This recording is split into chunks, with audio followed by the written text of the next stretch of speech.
Welcome to How We Grow, an essential playbook to grow and scale your vacation rental business with advice and insights from the best in the biz, with your host, Lynell Gordon.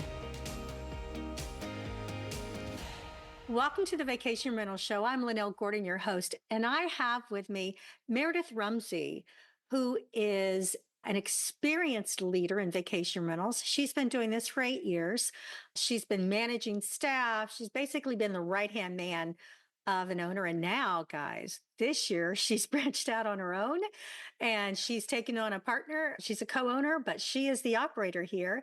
Welcome to the show. I'm really excited to have you here, Meredith. Thank you. I'm excited to chat also. So you guys do something unique. You're in Steamboat Springs, Colorado, right? Yep. And you do what's called mid-term rentals. Now, would you please let everybody know what the difference is between mid-term, long-term, short-term? What are we talking here? Yeah, for sure. So we do short-term rentals. It's the bread and butter as of this moment because the midterm rental space is still new and is growing, and we're a part of creating it here in Steamboat and kind of the surrounding areas. So what it is, it's not a long-term rental in that it's a furnished house. All bills are paid by the owner. It's basically a short-term rental model that is taken to 30 nights or more. So in Steamboat, we recently had a lot of zoning restrictions put in place, as I know a lot of people in the industry are dealing with. And so we have 3 zones, one where short-term rentals are completely allowed, and then 2 others where they're restricted. So this 30-night space allows those people in the other zones to rent their homes, because a lot of people bought these homes as vacation rental properties. They wanted to use them, but wanted to rent them some, and that door was closed on them. So what we're able to do is not only help those people out, but rent to people that want to come stay for that 30-night or longer space. And there are a lot of people out there that want that. You see it in the other regions. You see it in the Southeast all the time. Florida has many properties that all the snowbirds come for a month. It's just not as prevalent out here, yet there is the demand for it. So that's what we're tapping into. And not only do we work with people who are second homeowners, but we work with locals. A lot of the locals here want to leave for 3 months. They're over the snow and they want to go overseas. They want to go somewhere warm. And so they want to rent their place out while they're gone and while it's our high season. So we work with a lot of them also. So basically you made lemonade out of some lemons there. Yeah, trying. So here's a question I have for you. On the East Coast, we do things like we have minimum stays. And what if someone says, well, I want to rent it for 30 days, but I'm only going to come and stay 2 weeks? How does that work? I mean, that's their prerogative. We rate the lease for a month, and we actually work with a lot of people that do that. So in Steamboat, a lot of people on the Front Range. So when I say Front Range, it's Denver, Fort Collins, Colorado Springs. Their kids will be on a ski team. And so they have to come up every single weekend to the mountains. And before they were renting a short term every weekend, cleaning up after they left, dragging all their stuff with them. So now a lot of them have the opportunity to just rent it for a month or 2, and then they're able to leave their stuff and come back. So another benefit for the owners of this space is that it's not necessarily occupied all the time. So it's tends to be relatively low wear and tear on their home, which people are always really happy to hear. So for all of those vacation rental general managers who've been managing for years, but never owned their own, tell me, what's the biggest difference you find? I mean, besides the fact you're responsible for payroll, that's a biggie. But besides that, what's your biggest difference between running a company for someone else and running your own company here? Figuring out the infrastructure. That's the difference is I've got to put the pieces together to make a solid foundation. And I was never really privy to the beginning of that. And so I came in once that had already been started. And so for me, this is a blank slate. And luckily, I have the background to know what pieces of the puzzle I needed. I just had to figure out which exact ones those were. I knew the categories, but I had to figure out, like with this tech stack piece of it, and how am I going to organize this in a way that makes sense to me? And for me, sustainable growth is of the utmost importance. I worked for a buffalo company before, which is a random background, but it was a grass-fed buffalo ranch here in Colorado, and watched them grow too quickly. And it was something that I was able to learn from. And so in running this myself, everything I've done is I've probably grown potentially slower than I could be right now because I want to make sure that the service level remains the same no matter how big we get. So I'm putting the building blocks in place right now in order to make that happen. So, what advice would you give to people who have worked in property management for many years? They've managed, but they're looking to start their own company. What advice? I mean, did you fall into it? Did you decide this is something I want to do? Or how did you come into that? So for me, it was just I'd hit my ceiling at the previous position and I knew I wanted more. I like change, I like evolution, and I just needed something different in my life. And I really wanted to finally grow something for myself. And luckily, I paired up and I was approached by my business partners who own a housekeeping company because that piece of it for me was such a can of worms and something that I was not necessarily ready to tackle on my own. And so for me, having that support, having that business partner and that person to bounce ideas off of, they were a few years in that business, but very successful. So they had the startup business piece of it themselves and had gone through those growing pains. I had the vacation rental experience. So we combined those two and were able to grow it together. We use Vintory for owner acquisition and they do these mastermind groups. And I found those to be so helpful to just talk to other people in the industry in this growth. Because that's something in the company that I worked for before that we didn't really do much connection with other companies, outreach, networking, that kind of stuff. And I found that for me to be absolutely paramount in getting this foundation in place. The one that I want is asking people who have done it before and who have gone through those growing pains. And I can take what they've learned and apply it to our situation. Maybe it's not perfect for us, but at least it's a step in the right direction. And I found people to be so helpful. I'm just so thankful to those people that I have reached out to that have helped out. So, if you were to look over your shoulder and look over the last year and see the mistakes you've made, what advice would you give to people saying, don't do this, or definitely have to do this, or definitely don't do this? Definitely don't switch PMS systems too quickly because that was what we did. And now I know that the truth with these PMS systems is that you're going to be unhappy with anyone that you get in some way, shape, or form.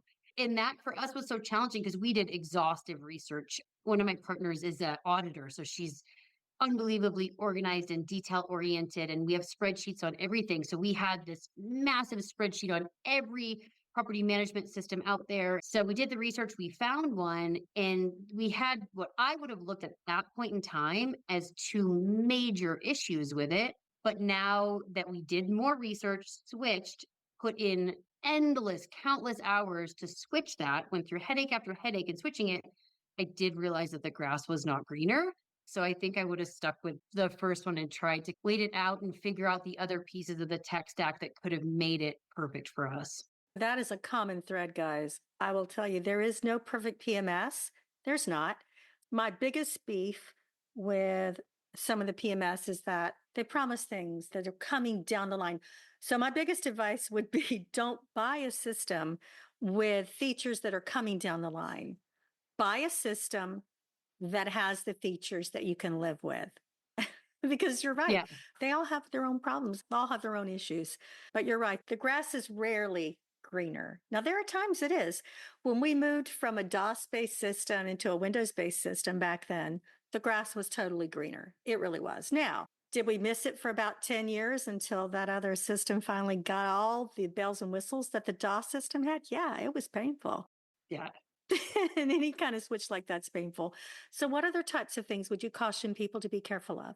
I think that so many of the things that maybe I would caution other people against is things that I had learned prior of like, this is what I learned a lot more of what I didn't want to do before starting this than necessarily what I did want to do. And everything that we did was so well thought out and analyzed before we made that decision that I would say I don't have another big one that was like something that we would have done differently from the beginning. Maybe I'll have something else to say in a month, but as of right now, I don't have another one. Built by property managers for property managers. Streamline is a powerful software that gives managers enterprise-level capabilities to drive more revenue and improve operational efficiency. Migrating to Streamline allows property managers to gain functionality while reducing the need for multiple vendors, improving flow by logging into a single system and reducing redundant technology costs. With Streamline, property managers achieve revenue lifts by leveraging our fully fledged communication center, reservations quoting system, revenue management tools, homeowner acquisition CRM, and powerful direct OTA connections. Streamline also has industry-leading trust accounting and report capabilities to give you clarity in an overall company performance. Learn more about Streamline Vacation Rental Software at streamlinevrs.com. What is your most favorite thing about doing your own as opposed to working for someone else?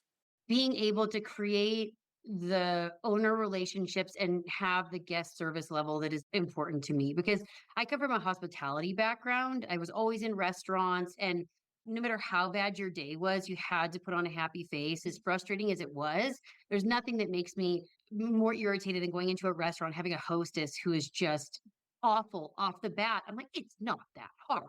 Come on. You just have to put on a smile. I had to do it. I wasn't having good days. So what I really like is, for me, building relationships are the absolute number one most important thing for me with business, and backing up what I sell in terms of the relationships that we will develop and the service that we will give. And so I'm able to do that now. I'm not being told, no, bring on this new property, bring on that, bring on this garbage owner just so that we have another property in our portfolio.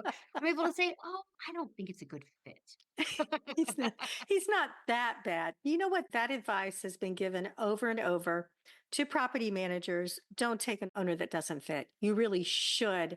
You really should look at the owner and make sure that they fit what you do. So I understand what you're saying. I love the way you said that, though. That's so true. Now, you came from a large company and now you have a small company. What are the challenges with the small company that you didn't see with the large?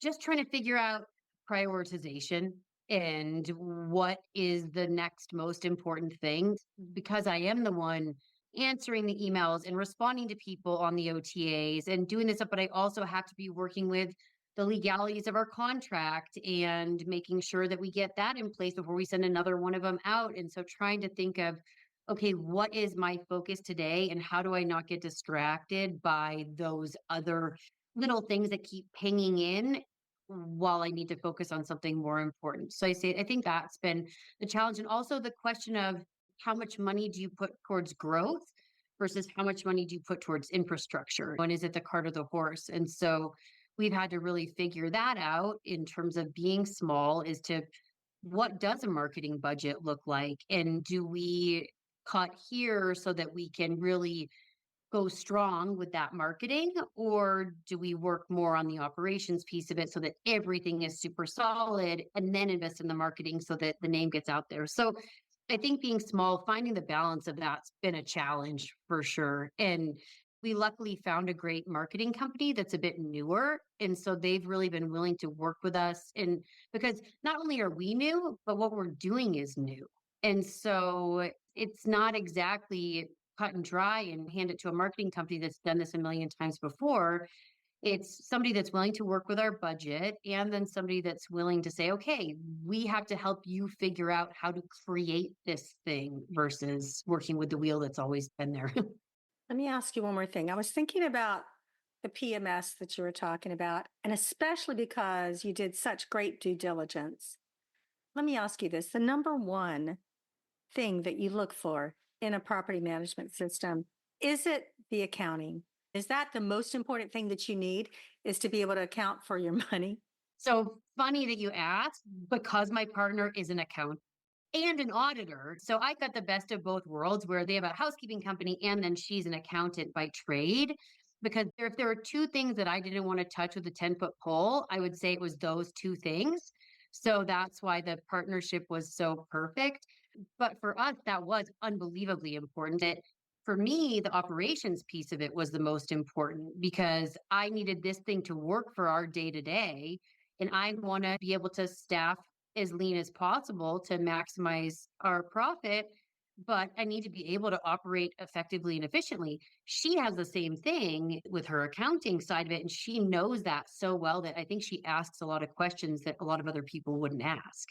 So luckily, we were able to find an accounting software that works with the PMS system. Because what we found is that there was not a single PMS system out there that had accounting that could do what we wanted to do. And for us, transparency with owners was paramount. And we found out over time, like it was very hard to be transparent with a lot of these accounting systems. So we had to add on that extra piece of tech.